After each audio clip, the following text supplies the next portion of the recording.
Olá, bem-vindos à Igreja no Mundo Magazine, o programa da Fundação AIS aqui na sua televisão. Sou o Paulo Aido e ao longo dos próximos 50 minutos vamos focar a nossa atenção na vida da Igreja Católica, especialmente em relação aos cristãos perseguidos, à Igreja que sofre. Há mais de 620 mil religiosas em todo o mundo que decidiram entregar a sua vida a Deus e ao próximo. Elas vivem para servir e para rezar. Ninguém imagina como seria a Igreja sem elas. Ninguém imagina como seria a vida em tantos países sem o trabalho, sem a presença destas mulheres enamoradas de Deus. Tudo aquilo que fizemos por elas será sempre muito pouco, porque nada paga o amor gratuito. A história de algumas destas irmãs, destas mulheres extraordinárias, é apenas uma das muitas histórias que vamos contar por aqui no programa de hoje. Lágrimas e sorrisos lado a lado, dor e alegria, morte e esperança. Isto é a Fundação AIS. Todas as semanas, sempre a esta hora, sintonize connosco, sintonize com a ajuda à Igreja que sofre.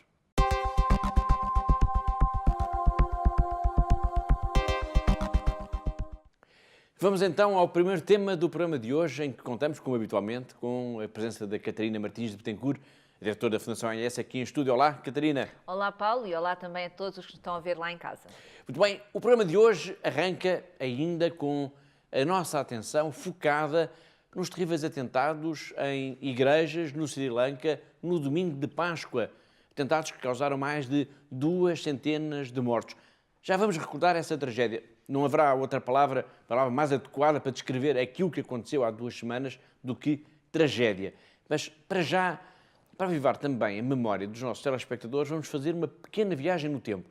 Uma viagem com pouco mais de meia dúzia de anos, que terminou agora no Sri Lanka e que nos vai levar até à Nigéria, Paquistão, Egito e Iémen.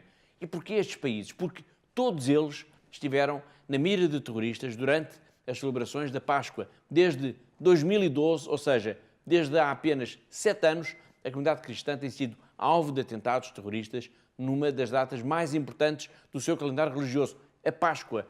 A agência de notícias France Press fez as contas e, se juntarmos as vítimas do Sri Lanka deste ano a todos os outros atentados, estamos a falar numa verdadeira matança da Páscoa com, Catarina, mais de 400 de mortos.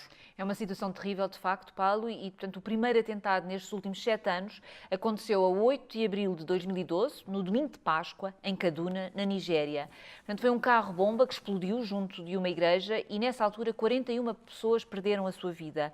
Depois, a 15 de março de 2015, um duplo atentado no Paquistão, junto a 2 igrejas no bairro de Lahore, que fez, na altura, 17 mortos e 70 feridos. Depois, no ano seguinte, a 25 de março de 2016, no domingo de Páscoa, também outro ataque em Lahore, que provocou 75 mortos. Paulo, na altura, foi um atentado no próprio domingo de Páscoa, num parque muito frequentado por famílias cristãs, e a maior parte das vítimas eram mulheres e crianças. Depois, ainda também no ano de 2016, em Aden, no Iémen, a 4 de março, ou seja, em plena quaresma, um ataque armado contra um hospício dirigido pelas missionárias da caridade, em que provocou 16 mortos, entre os quais 4 irmãs. Depois, no ano seguinte, a 9 de abril de 2017, houve então 2 ataques contra a comunidade cristã copta no Egito, coincidindo também com a celebração do Domingo de Ramos. Portanto, estes atentados aconteceram na Igreja de São Jorge, em Tanta, e em frente à Catedral de Alexandria. Portanto, ambos estes atentados foram reivindicados pelo grupo jihadista Daesh e, nesta altura, causaram pelo menos 53 mortos e 204 feridos. Regressemos então ao Sri Lanka. Há 2 semanas, no domingo de Páscoa, 3 igrejas foram alvo de atentados bombistas que causaram mais de 200 de mortos. Horas depois do ataque, o Papa Francisco lamentou profundamente este verdadeiro massacre de inocentes e lembrou a sua proximidade para com este país que ele visitou em janeiro de 2015. Ho preso con tristezza e dolore la notizia dei gravi attentati che proprio oggi, giorno di Páscoa, Recebi com tristeza e dor a notícia dos graves atentados que, precisamente hoje, no dia da Páscoa, levaram a luto e dor a algumas igrejas e outros locais de encontro no Sri Lanka. Desejo manifestar a minha afetuosa proximidade à comunidade cristã, atingida enquanto estava reunida em oração, e a todas as vítimas de tão cruel violência. Confio ao Senhor os que morreram tragicamente e rezo pelos feridos e por todos aqueles que sofrem por causa deste acontecimento dramático. E prego per i feriti e tutti coloro che soffrono a causa di questo drammatico evento.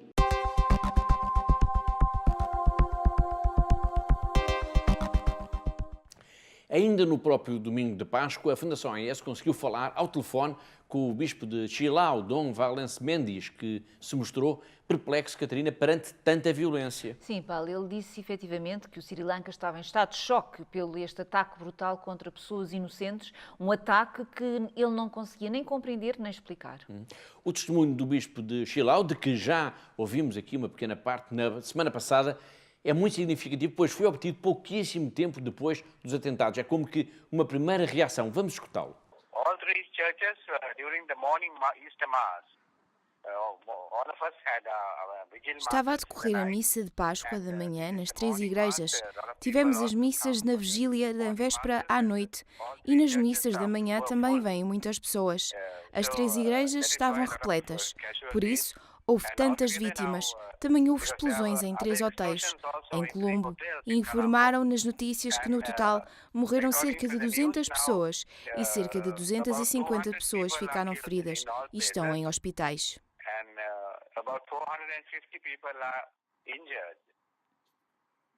Esta notícia é um pouco inesperada. Temos ouvido falar no aumento da violência na Índia e talvez na Indonésia, mas no Sri Lanka tinha a ideia de que isto poderia acontecer? In Indonesia, but Sri Lanka was expected. Do you had some idea that? No, this is totally unexpected because Não, foi totalmente inesperado. Nós não temos os problemas que a Indonésia tem para esperarmos que isto sucedesse. Temos vivido um tempo pacífico, principalmente nos últimos 7 ou 8 anos. Por isso, isto foi totalmente inesperado e muito triste. As pessoas estão de luto. Todas as famílias que perderam os seus familiares. Todas as igrejas em toda a ilha agora estão sob medidas de segurança rigorosas. Estamos em alerta máximo. Tivemos de cancelar as celebrações que teriam lugar durante o dia por motivos de segurança, devido ao medo e à violência que irrompeu. Foi a medida mais prudente, pedir às pessoas que dispersassem e não se reunissem, receando uma calamidade iminente. Uma questão que tinha de se colocar ao bispo de Chilao é qual a mensagem dos cristãos do Sri Lanka para os benfeitores da Fundação AES espalhados em Portugal e também por todo o mundo e que podem os benfeitores e amigos da AES fazer agora pelos cristãos do Sri Lanka. Vamos ouvir. Nesta altura, aquilo de que necessitamos é de orações para que a paz e a harmonia regressem ao nosso país e também rezar por todos os cristãos que sofrem no mundo por causa da sua fé. Precisamos de ser solidários com eles. Também foram mortas pessoas de outras religiões nos hotéis. Por isso, eu diria que se trata de um crime contra a humanidade. Foi o bispo de Chilao ao telefone uma primeira reação para a Fundação AES após os atentados no Sri Lanka. Mas que país é este, o Sri Lanka? Qual a razão que terá levado este grupo de terroristas a provocar tantas mortes entre a comunidade cristã? A resposta a isso não é fácil nem será objetiva. Como acabámos de escutar, os cristãos são uma minoria neste país conhecido como a pérola do Oceano Índico. Não são mais de 8%. Vamos agora ver a primeira parte de um documentário produzido pela Fundação AES sobre o Sri Lanka, um país que os portugueses descobriram no século XVI e cujo chá se tornou famoso em todo o mundo. A ilha do Sri Lanka, conhecida como a pérola do Oceano Índico, oferece uma grande diversidade de atrações dentro da sua limitada dimensão. Marcado por mais de 25 anos de guerra civil, o atual Sri Lanka encontra-se num difícil caminho de cura.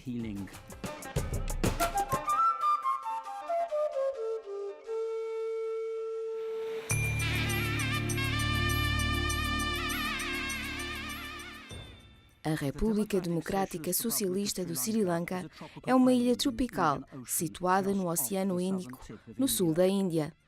Uma antiga civilização ganhou raízes na ilha pela primeira vez, com a chegada dos cingaleses da Índia no século VI a.C. e, posteriormente, com o budismo no século III a.C. O poder e o fascínio do reino do Sri Lanka desenvolveram-se na antiga capital, Anuradhapura, que manteve a ligação ao Império Romano e à Europa através da exportação das muitas apreciadas canelas e especiarias. Os portugueses, que chamavam a ilha Ceilão ou Ceylon, colonizaram a maioria das áreas costeiras no século XVI, empurrando os senegaleses para o interior de Kandy. Em meados do século XVII, os holandeses assumiram o controle, cedendo a governação aos ingleses em 1796, os quais transformaram a colónia com a construção de estradas e dos caminhos de ferro. Criaram plantações de café que acabariam por transformar em plantações de chá e se tornariam conhecidas em todo o mundo. Ceilão tornou-se um Estado soberano em 1948, acabando por mudar o seu nome para Sri Lanka.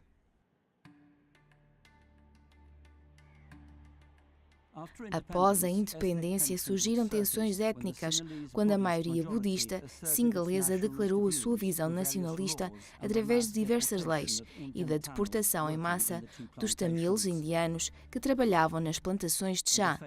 Perante a constante discriminação, o descontentamento cresceu entre os tamils. Um pequeno grupo, os Tigres de Libertação do Tamil Eelam, ou os Tigres Tamil, tornaram-se violentos, exigindo um Estado independente. Em 1983, o exército do Sri Lanka foi empurrado para uma longa guerra civil de 25 anos com os Tigres Tamil, que roubou 100 mil vidas e deslocou muitas outras. Hoje em dia, alegações de violações massivas dos direitos humanos e crimes de guerra de ambos os lados na última fase do conflito permaneceram por explicar. O governo abafou as críticas e as investigações sobre o assunto.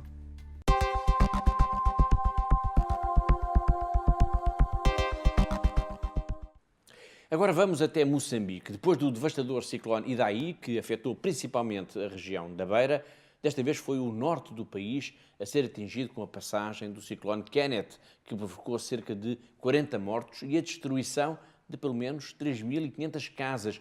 O balanço ainda é provisório, mas podemos falar já, Catarina, em milhares de pessoas desalojadas. É verdade, Paulo, e, portanto, de facto, como consequência imediata deste mau tempo, cerca de 18 mil pessoas já estão em centros de apoio. Portanto, a situação no norte de Moçambique é, de facto, muito complicada, pois a força do vento e das chuvas deixou vastas regiões completamente inundadas, havendo ainda estradas bloqueadas, escolas e hospitais danificados, e há falhas generalizadas tanto nas redes de eletricidade como nas redes de comunicação. A agência de notícias Associated Press avança mesmo com a estimativa de que 700 mil pessoas possam vir a ser afetadas diretamente pela passagem do ciclone. Dom Fernando Luís Lisboa, bispo de Pemba, esteve em Macomia, um dos distritos mais atingidos pelo ciclone, e enviou uma mensagem escrita para a Fundação AES a dar conta do cenário de devastação que encontrou e do esforço das equipas da Igreja no apoio às populações mais atingidas.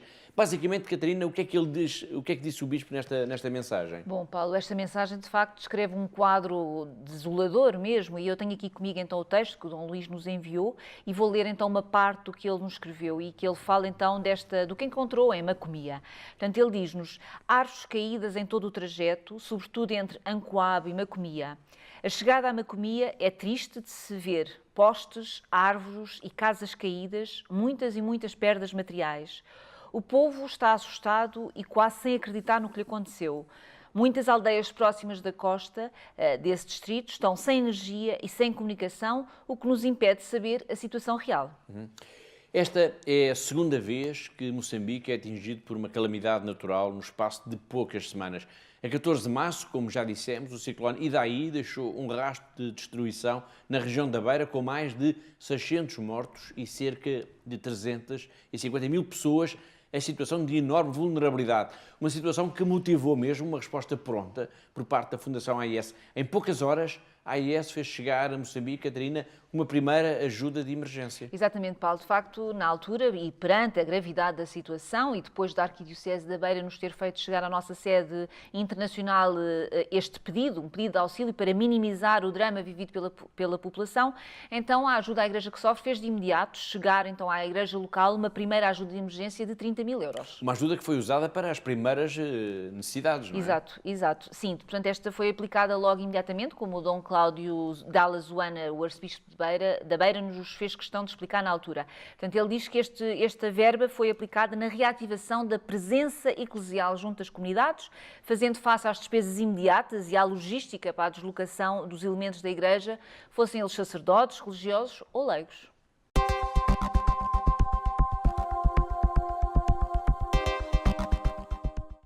Agora vamos até à República Democrática do Congo, pois o missionário português denunciou o sofrimento das populações que vivem, a expressão é dele, em condições infra-humanas neste país. Estamos a falar no padre José Arieira, missionário comboniano, há mais de uma década nesta região de África. A mensagem que fez chegar também à Fundação AIS, ele fala das recentes eleições presidenciais, cujos resultados têm sido contestados pela Igreja, fala da corrupção da classe política e da pobreza em que vive grande parte do povo. Uma mensagem que é uma denúncia, Catarina, do estado a que chegou este país. Precisamente, Paulo. De facto, o missionário descreve-nos neste texto que nos enviou, ele diz que há uma corrupção dos deputados e descreve com palavras muito fortes o afastamento da classe política dos reais problemas da nação. E ele diz mesmo, e escreve, que enquanto os dirigentes políticos procurem uma forma de enriquecer eles próprios, portanto, o povo irá continuar a sofrer. Dando um exemplo concreto do sofrimento do povo da República Democrática do Congo, povo que vive, na sua maioria, em situação de grande pobreza, apesar do país ser rico em minerais, nomeadamente diamante, coltan, cobre e ouro, o padre José Arieira conta a visita que fez a um hospital que tinha fama, Catarina, de ser bom, de ser um bom hospital. Sim, Paulo, e é uma história que ilustra bem, portanto, como é que a República Democrática do Congo está mergulhada nesta situação terrível. E eu vou ler também a história para compartilhar com todos os nossos telespectadores, a história que este missionário nos enviou. Ele diz que enquanto falava com o administrador, ao lado uma mulher gritava. Era de noite e eu perguntei o que é que se passava e disseram-lhe que era uma mãe que estava a dar à luz ali ao lado. Mas como não havia luz elétrica, a única luz que havia na sala de partos era uma vela, escreve o sacerdote acrescentando. E este é apenas um dos milhares dos episódios que acontece todos os dias neste belo e rico país. A extrema riqueza do subsolo da República Democrática do Congo faz com que certas regiões do país sejam um palco, já há alguns anos, de conflitos por parte de grupos armados que arrastam consigo ainda mais miséria e sofrimento para as populações. No portal das comunidades portuguesas, o Ministério dos Negócios Estrangeiros desaconselha mesmo as viagens a este país devido, Catarina, ao contexto político e ao atual estado de segurança. Sim, portanto, explica exatamente estas regiões para as quais é imprudente fazer estas viagens e esta nota informativa do Ministério dos Negócios Estrangeiros, que é datada agora de fevereiro deste ano, faz então uma breve resenha da situação na República Democrática do Congo e diz que é perigoso deslocar-se às províncias do Kasai, onde se repetem os conflitos armados com ataques às populações. Podemos dizer que todos estes conflitos de que fala o governo português nesta nota de aconselhamento para os viajantes têm colocado em fuga milhares de pessoas e causaram a destruição de casas, de capelas, de edifícios paroquiais, de seminários e locais de culto. De facto, nem a Igreja tem escapado a esta onda de violência. Exemplo disso foi o ataque no Seminário de Cristo Rei, em Malol, na Arquidiocese de Cananga, no sul do país, em fevereiro de 2017. O que aconteceu então, Catarina? Bom, Paulo, na altura só a intervenção do Exército é que evitou, de facto, que os grupos armados ocupassem este edifício e que o transformassem então num aquartelamento militar. Portanto, o cemitério foi então depois recuperado, graças ao apoio da Fundação AIS, que disponibilizou na altura 40.000 euros para a reconstrução da estrutura diocesana, permitindo assim o regresso às aulas dos seus 77 seminaristas. Como se não bastasse toda esta violência, a República Democrática do Congo enfrenta também um violento surto de ébola, que já matou cerca de 500.000 de pessoas. Faustino Kalivanda sobreviveu a esta doença, mas a sua mulher e uma filha não se conseguiram salvar. E agora vamos assistir a um trabalho dos nossos colegas da ONU que conta esta história.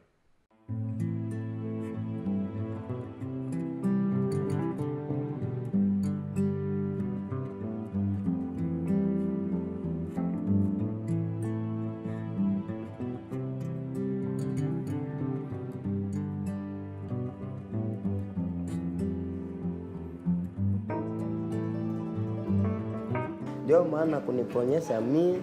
Nashukuru wanganga wote wa CTE, mimi nashukuru tena wahygieniste wote ambao walikuwa wanatutoshea babu chafu ndani ya masale kwenye tuko napata dawa. Nashukuru vile wapsikologe wote kutupatia tena na akili na elimu, kurudisha maakili tena mkichwa yetu, na wote ambao wanahudumia Ebola kwa kutusaidia chakula nini vyote, mimi nashukuru.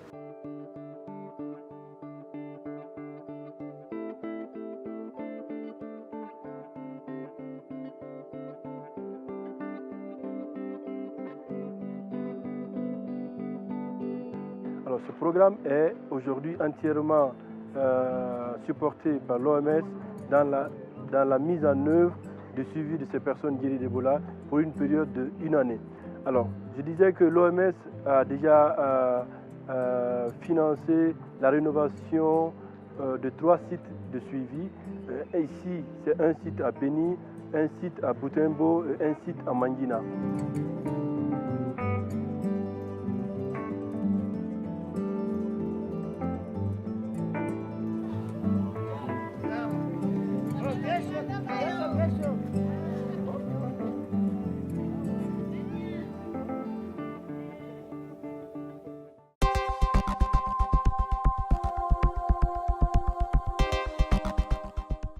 Falámos no arranque do programa em ataques contra comunidades cristãs. Um dos casos mais recentes ocorreu no domingo passado, dia 28 de abril, no Burkina Faso. Foi um ataque contra uma igreja protestante em Silgadji e, Catarina, pelo menos 6 pessoas morreram. Sim, o ataque, portanto, que por homens armados que teriam fugido de Mota para o Mali, portanto, aconteceu numa igreja protestante, como o Paulo disse, e causou 6 mortos. Portanto, o pastor Pierre Ouedraogo, que foi atingido enquanto celebrava, 2 dos seus filhos e 3 fiéis. Mas 2 dias antes, na sexta-feira, outras 6 pessoas, entre as quais 5 professores, foram mortos por supostos grupos jihadistas em Meitaogo, na região centro-oriental de Colpelego. Estamos a falar no Burkina Faso, um país que tem estado cada vez mais no centro da atuação de grupos terroristas. E a Igreja, como vemos, não tem escapado a esta violência. Há o registro de um padre que está desaparecido e o jornal italiano Avenir referiu um outro episódio ocorrido na Sexta-feira Santa contra uma aldeia na diocese de Dori. Sim, nesse ataque, portanto, homens armados invadiram então a Igreja Católica e dispararam contra os fiéis, matando 4 pessoas. Portanto, em relação ao padre que está desaparecido desde 17 de março, trata-se do padre Joël Yugbaré, pároco de Djibo, desconhecendo-se então até agora o que é que lhe terá acontecido.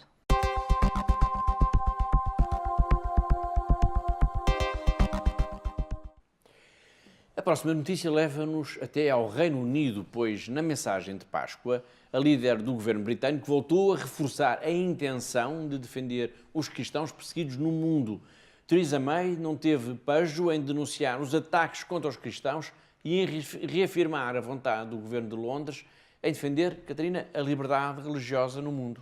Sim, Paulo, de facto esta questão da perseguição aos cristãos voltou a estar na agenda política do Reino Unido, mais concretamente nesta mensagem de Páscoa de Theresa May, e a líder do governo britânico denunciou o grande perigo em que se encontram os cristãos em diversos países do mundo e reafirmou este empenho do seu governo no apoio a estas comunidades nas regiões onde a liberdade religiosa de facto está mais afetada. De facto, e tal como a Fundação AES já anunciou aqui no canal de televisão, em janeiro, o governo de Theresa May decidiu que o Reino Unido deve ter um compromisso mais efetivo para com as comunidades cristãs perseguidas e encomendou mesmo um estudo nesse sentido ao bispo anglicano de Truro. Um estudo que fará, Catarina, recomendações para a política externa do governo britânico. Precisamente, Paulo. De facto, neste documento deverão ser feitas estas tais recomendações sobre medidas práticas, não é? Que o governo deve tomar para melhorar o apoio aos cristãos perseguidos. E, de facto, e segundo declarou na altura o ministro dos Negócios Estrangeiros, a perseguição aos cristãos é muitas vezes um sinal de perseguição contra todas as minorias. Muito bem, vamos então ver o essencial dessa mensagem de Páscoa de Theresa May. Para milhões de cristãos neste país e em todo o mundo, a Páscoa é um tempo particularmente especial, em que recordamos a mensagem poderosa do centro da nossa fé cristã. Uma mensagem de esperança da ressurreição de Jesus Cristo, quando podemos esperar uma vida nova em Cristo. No domingo, Vou celebrar a Páscoa como faço todos os anos, em ação de graças na igreja. Mas para muitos cristãos em todo o mundo, estes simples factos e atos de fé podem ser muito perigosos. Há igrejas que são atacadas, cristãos que são assassinados e famílias que são forçadas a fugir das suas casas. E por este motivo que o governo lançou um relatório sobre perseguição aos cristãos. Temos de defender o direito de todos, seja qual for a sua religião, a praticar a sua fé em paz. A Páscoa é um tempo de reflexão, um tempo precioso de encontro com a família e os amigos, com aqueles que mais amamos. Quero desejar a todos, aos membros de todas as crenças e a quem nada crê, uma Páscoa pacífica e muito feliz.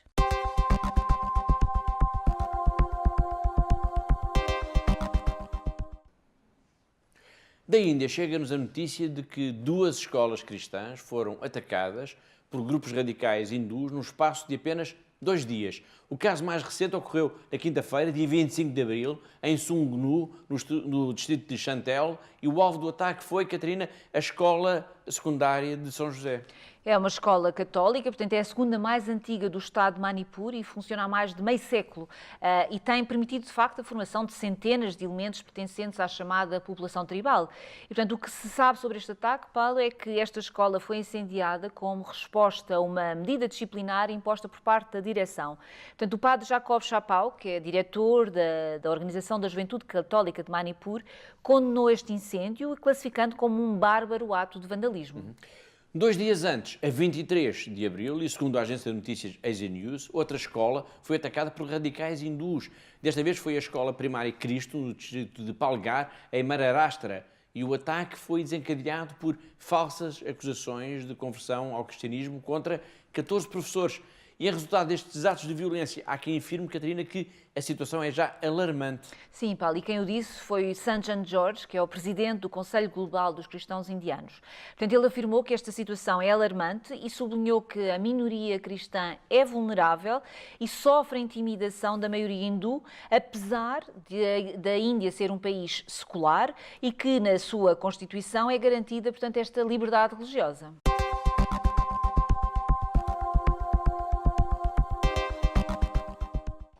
Agora vamos até à Libéria, vamos ao encontro de uma missionária portuguesa que na semana passada nos testemunhou o sofrimento do padre Walter Macali pela falta de notícias sobre o seu irmão, o padre Pierluigi Macali, sequestrado no Níger em 17 de setembro do ano passado. Alexandre Almeida está em Foia, na Libéria, desde há um ano ao serviço da Fraternidade de Leigos Missionários. A região de Foia fica no norte do país, perto da fronteira com a Guiné e a Serra Leoa, e foi uma região muito atacada pelo vírus do ébola em 2015. Já hoje falámos aqui do ébola. Bom, numa mensagem em áudio, a jovem missionária portuguesa vai agora explicar-nos o que faz em Foia. É a primeira parte do seu testemunho. A nossa paróquia, St. John Vianney's, é composta por mais de 7 comunidades, as quais visitamos regularmente. Tem nomes como Penebu, Foiadundo, Pordo, Condapombor, Yengemá, Bafelé, Lengbabá. Cada uma destas comunidades estão a uma distância que pode variar entre os 6 km aos 25 km. Cada uma delas tem um Pray Leader. Não é um catequista, mas é alguém que tem formação necessária para dinamizar a sua comunidade de oração. Também visitamos, rezamos e damos formação, dinamizando de diferentes formas as nossas 10 SCC, a que nós chamamos Small Christian Communities, ou pequenas comunidades cristãs. São pequenos bairros que estão à volta da nossa paróquia. Também dou aulas de RME, Religion Moral Education, 2 vezes por semana, ao 4º, ao 5º e ao 6º ano letivos. Visitamos os doentes, levamos a comunhão, um sorriso, uma conversa, partilhamos também alguns bens daquilo que as pessoas generosamente nos oferecem. Neste momento, também como temos um retroprojetor connosco aqui na paróquia, quando visitamos as comunidades ou as SCCs, apresentamos alguns filmes neste momento, A Paixão de Cristo, alguns filmes de desenhos animados, Filho Pródigo, Bom Samaritano, começamos neste tempo da Quaresma, que ajudam a transmitir a palavra de Deus, algo que queremos que se perceba melhor. Como aqui se fala Kissi, nós vamos sempre acompanhados com um tradutor ou alguém daquela comunidade que visitamos entende inglês e pode traduzir o que vamos dizendo, o que vamos explicando, para que todos entendam o que estão a ver.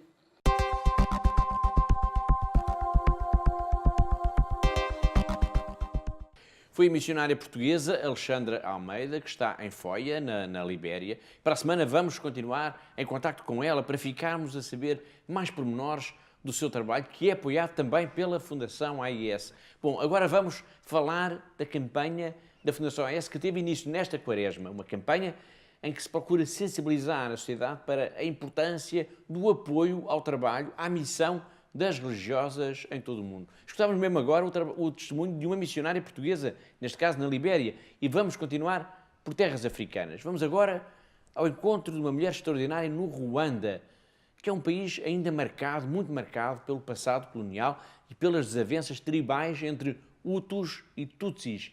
Desavenças que deram origem mesmo a um terrível massacre que ficou conhecido como o genocídio do Ruanda. Bom, quem é esta mulher extraordinária, Catarina?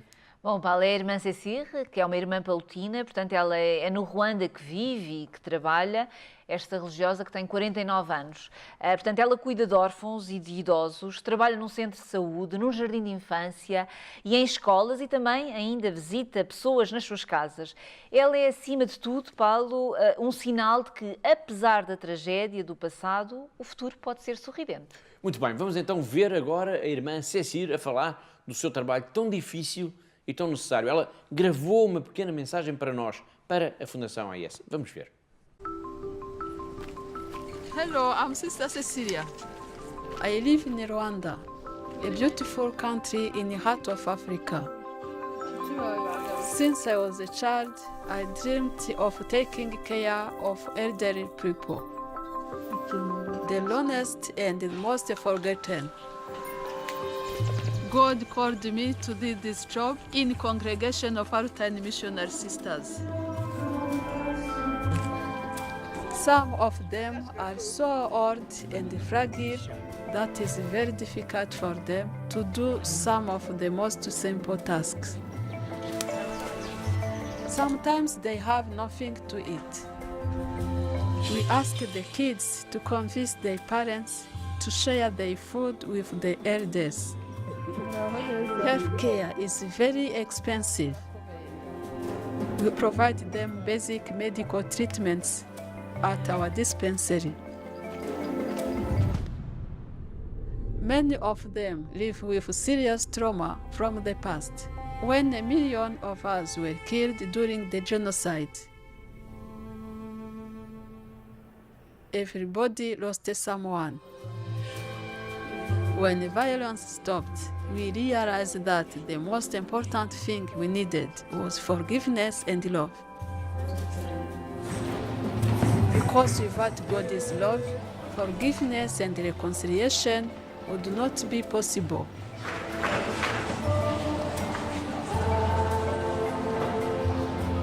All that is possible because of you. Thank you, ACN.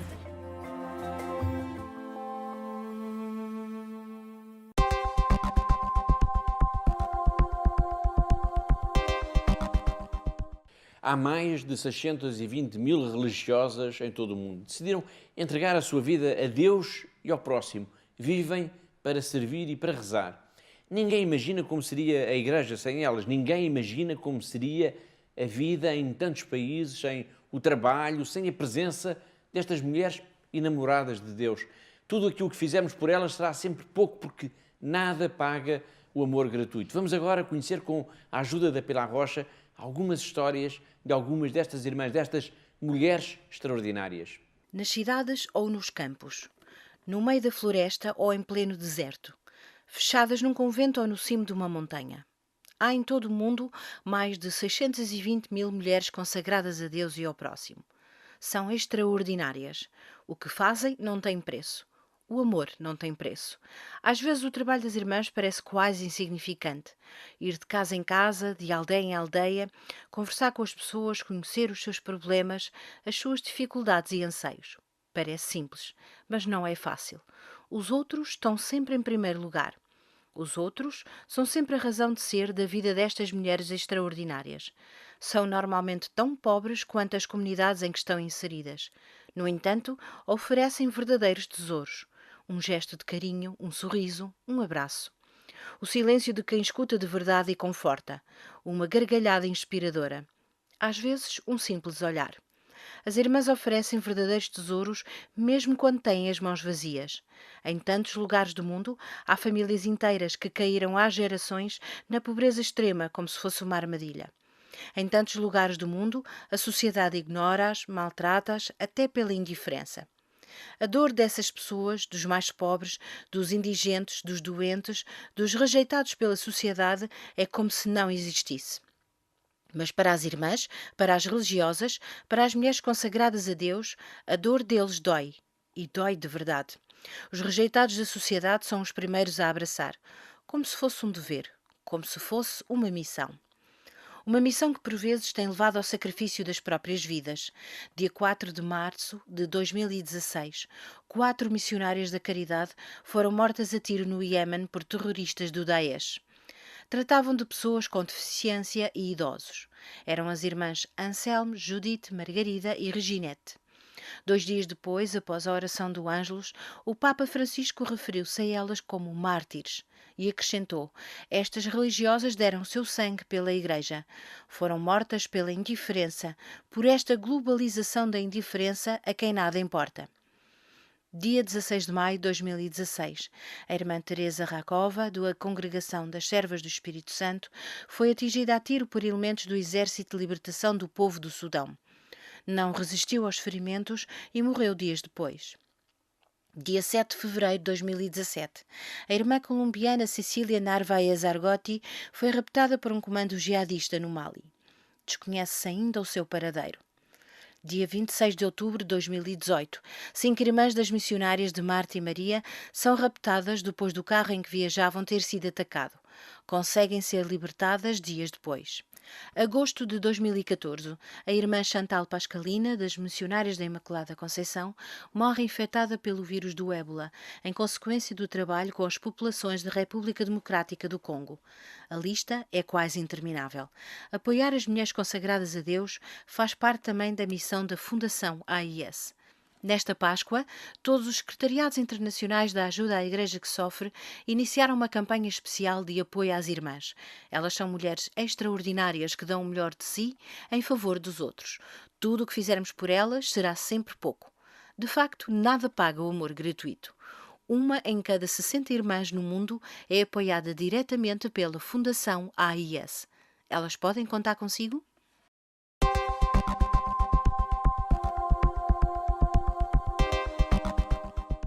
Síria, numa pequena vila relativamente perto da fronteira com o Líbano, a vila de Cara, vive no mosteiro de São Tiago Mutilado uma jovem freira portuguesa, a irmã Miri. Hoje, a irmã Miri vai recordar os dias em que o mosteiro acolheu, em fevereiro, um retiro de jovens oriundos de 2 vilas cristãs situadas nesta região, as vilas de Sadar e de Haftar. Vamos ouvir. Durante o mês de fevereiro, um grupo de jovens das vilas de Sadar e Haftar, que são 2 vilas cristãs, uma ao lado da outra, sob a autoridade do padre siriaco católico, vieram cá fazer um retiro de 2 dias, um retiro com o tema da vocação, coisa muito importante neste momento para os jovens que com as dificuldades da guerra pensam muito mais facilmente em ter uma profissão e ganhar dinheiro, desarrascar-se, tentar se casar, enquanto os rapazes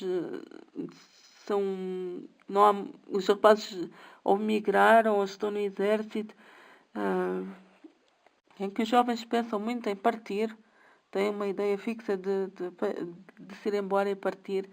Às vezes há alguns que fazem o possível para ficar no país, mas nem todos. Pelo menos é o eco que temos dos padres da região.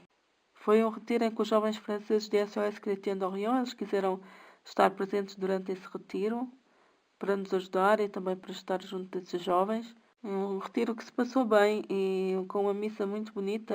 Esperemos que seja qualquer coisa para ficar e que os laços entre a população se estreitem cada vez mais.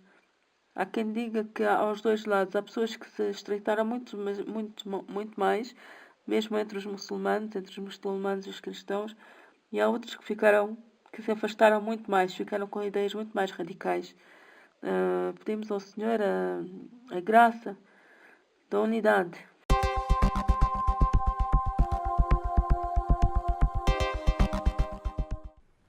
Foi a irmã Miri a dar-nos conta de que na Síria, apesar da guerra, as comunidades cristãs continuam vivas.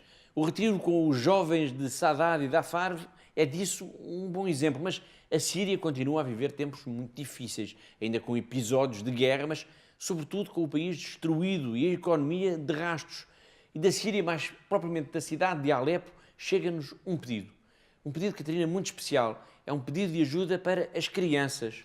Sim, Paulo, de facto é um pedido muito especial e que nos leva a recordar agora aos nossos telespectadores que a Fundação AIS assumiu desde o início do conflito este compromisso de ajudar as pessoas mais vulneráveis na Síria e as crianças fazem parte deste grupo. Portanto, esta campanha, que é uma gota de leite para as crianças de Alepo, continua de facto a ser essencial e continua a precisar de ser alimentada todos os dias com esta generosidade fantástica que os nossos amigos e benfeitores têm tido nos últimos anos. Bom, normalmente as pessoas gostam de quantificar um pouco a ajuda para poderem compreender melhor o alcance daquilo que estão a dar. Podemos ajudar a quantificar um pouco aqui a ajuda neste caso concreto? Sem dúvida, Paulo. De facto, um saco de leite em pó, portanto, que é cerca de 1 kg de leite, custa cerca de 5 euros e dá para um mês. Portanto, um saco de leite, 5 euros. Um saco de leite, exatamente, um saco de leite, 5 euros, um mês. Portanto, como se pode ver, com este valor, podemos então, de facto, fazer muito por estas crianças que passam tantas necessidades. E por isso, basta, Paulo, de facto, que quem nos está a ver neste momento entre em contato connosco e nos diga que quer, efetivamente, ajudar, alimentar uma criança durante o mês e já está, de facto, a fazer a diferença junto a estas crianças que têm passado por tantas necessidades.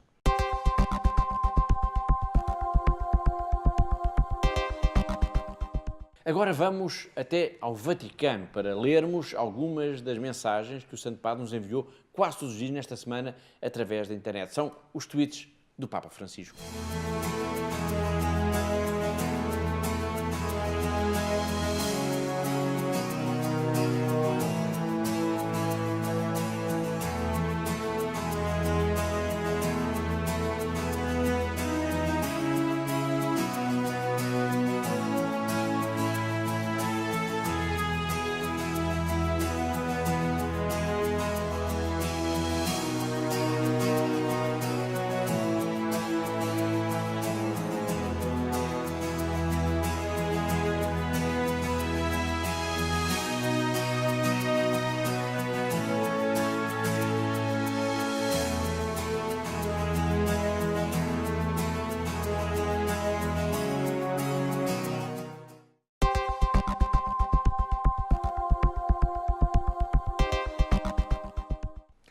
O nosso programa chegou praticamente ao fim. Tempo apenas para breves notas, para dar conta aos nossos telespectadores do desafio do mês e para lembrarmos, uma vez mais, que todos temos uma forma simples, prática e gratuita de ajudar a AIS através da doação de 0,5% do nosso IRS. Para já, vamos ao desafio do mês e vamos continuar a focar a nossa atenção na Síria.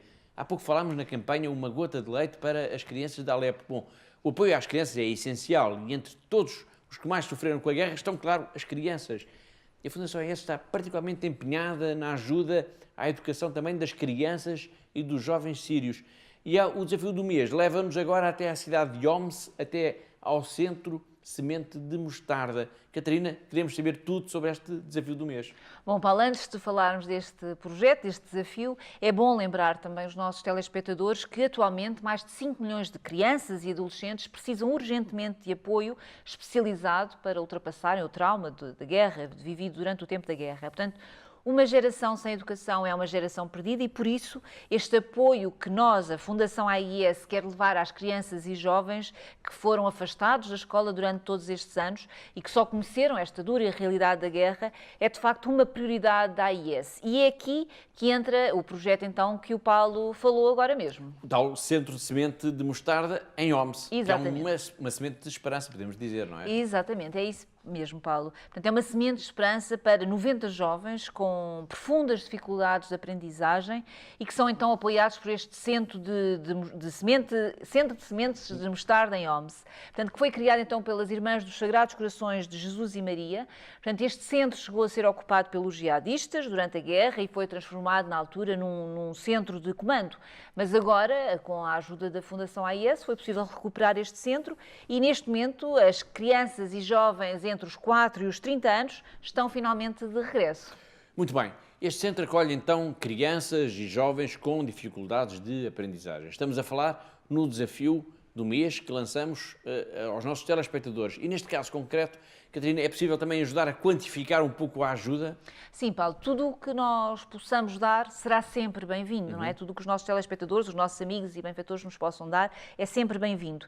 Mas, como estava a pedir um valor, porque é sempre mais fácil, nós podemos quantificar quando temos valores, portanto, nós perguntámos à irmã Sâmia, que é então a diretora desta escola, quanto é que custa apoiar uma criança durante um ano neste centro. Portanto, estamos a falar de livros, de material didático, da parte do apoio na alimentação, no vestuário, enfim, tudo o que é essencial, tudo o que é básico para nesta questão da educação e para a sobrevivência da criança. Portanto, quanto é que custa? Perguntámos à irmã Sâmia e ela respondeu-nos que com 250 € é então possível ajudarmos e assumirmos a educação de uma criança durante um ano. Portanto, Paulo, eu fiz as contas e isto dá cerca de 20 € por mês. Portanto, com 20 € por mês conseguimos apoiar a educação de uma criança.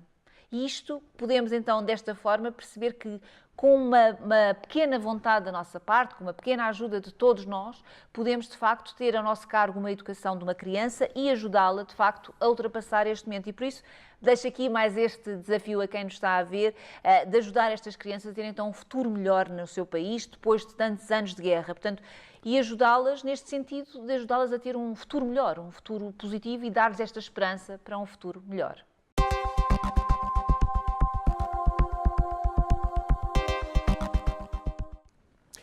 A segunda nota é então para recordar que com uma simples cozinha é possível ajudar a Fundação AIS. E não custa nada. Absolutamente nada, Paulo, e de facto todos nós estamos neste momento a entregar o nosso IRS e temos de facto esta possibilidade de doar 0,5% do nosso IRS a uma instituição e, portanto, pedimos que seja para a Fundação AIS e, ao doar desta forma gratuita, simples e tão prática, estará de facto já a ajudar-nos a apoiar estes projetos que temos falado, por exemplo, hoje aqui no nosso programa, que foram vários. Portanto, desafio todos os que nos vão a ver para doarem os 0,5% do seu IRS à Fundação AIS. Obrigado uma vez mais, Catarina, e assim explicando que com uma simples cozinha ajudamos a Igreja, que todos os dias suporta a cruz da perseguição e da pobreza. Estamos a chegar mesmo ao fim do programa. Antes, ainda uma última nota de agenda, é que na próxima quinta-feira vai haver a apresentação do relatório sobre a liberdade religiosa no mundo em Bragança, não é, Catarina? É verdade, Paulo. Portanto, deixamos aqui este convite também a todos os nossos telespectadores da zona de Bragança para estarem connosco no dia 9 de maio, portanto, pelas 21 horas, nos claustros da Antiga Sé, em Bragança. Portanto, estaremos para apresentar o relatório e contaremos também com a presença de Dom José Cordeiro, o Bispo de Bragança. Muito bem, obrigado uma vez mais. E assim, com esta nota de agenda, é que chegamos mesmo ao fim do programa. Despeço-me então com amizade, em nome de toda a equipa que pensou, que produziu e que levou até si este Igreja no Mundo Magazine. Até à próxima semana, até ao próximo programa, se Deus quiser.